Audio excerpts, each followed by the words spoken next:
to seek to regain their independence from the colonial masters. Historians will remind us that we were first enslaved, that Africans were taken, and this we seldom say. The first civilization to take Africans out of this continent were the Arabs. And they took Africans from the eastern coast. And it is sad that in that part of the world, there are not many Africans who remained, because it was in the business of the Arab enslaver to castrate Africans. We never say that, but we must say it because it is historically significant. Then the Europeans came, the Portuguese came, the Spaniards came, the Germans came, the French came, the Belgians came. Africa became the hunting ground for the European colonizers, and we were the spot. We built, our ancestors built the United States of America. Our ancestors built Europe. And when slavery had lost its shine and sheen, the Europeans abolished it. But they replaced it with yet another pernicious enterprise, the colonization of Africa. The Europeans sat in Berlin, in Germany, in 1884, and they looked at the map of Africa and parceled it out. The British had their share.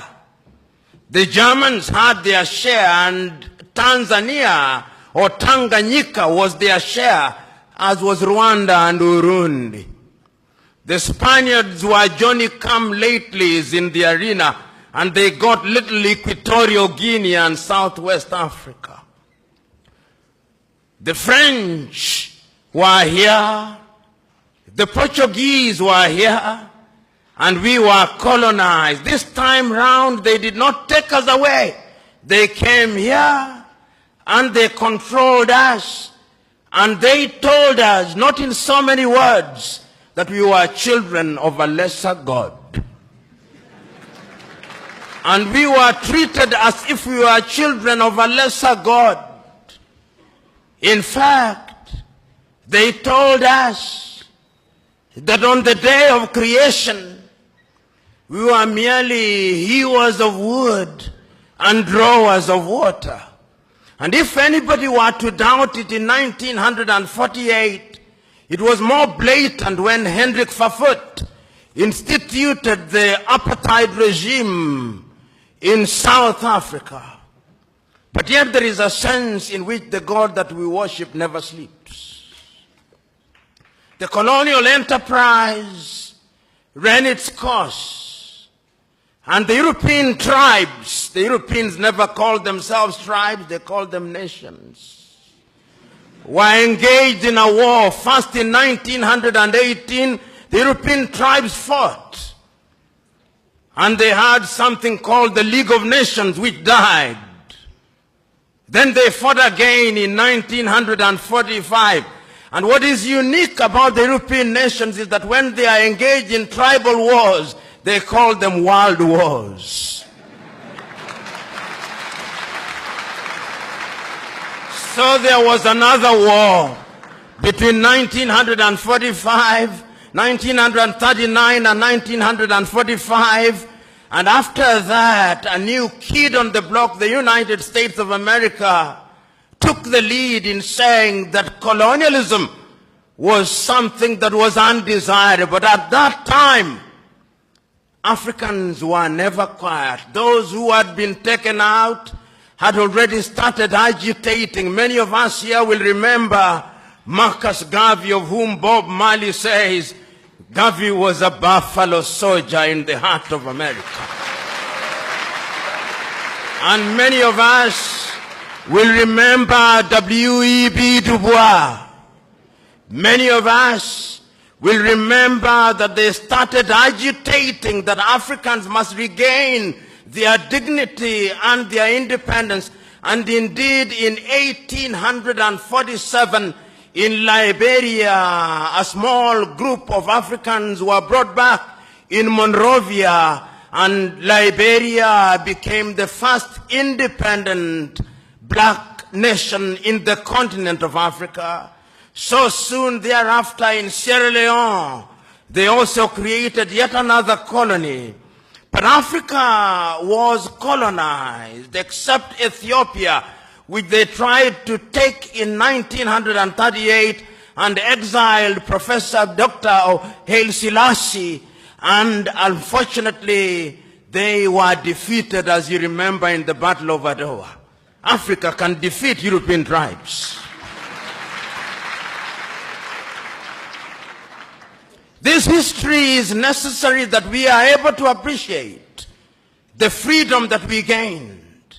So that Garvey came, W.E.B. Du Bois came, but there was another crop after the 1940s who had had the advantage of European education. And there were people in Europe also who are beginning to recognize that indeed equality was necessary. And this was not anything new. In 1776 in the United States of America, the American state sitting in Philadelphia in the United States of America declared unto themselves that all men are born equal, that they are endowed by their Creator with certain unalienable rights, that among those are life, liberty, and the pursuit of happiness.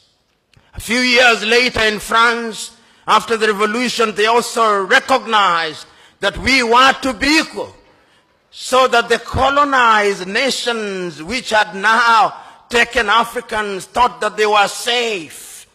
They had taken Leopold Sédar Senghor from Senegal to Paris, and they thought that they were creating a little Frenchman. Little did they know that they were creating somebody who would want to overthrow them. They took Félix Houphouët-Boigny from Côte d'Ivoire, and they thought that they were creating somebody who would be subservient to them.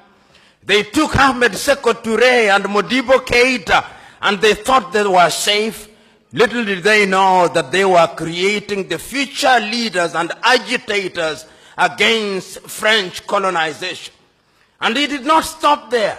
The Portuguese also took Agostinho Neto and Amilcar Cabral and Eduardo Mondlane to Lisbon.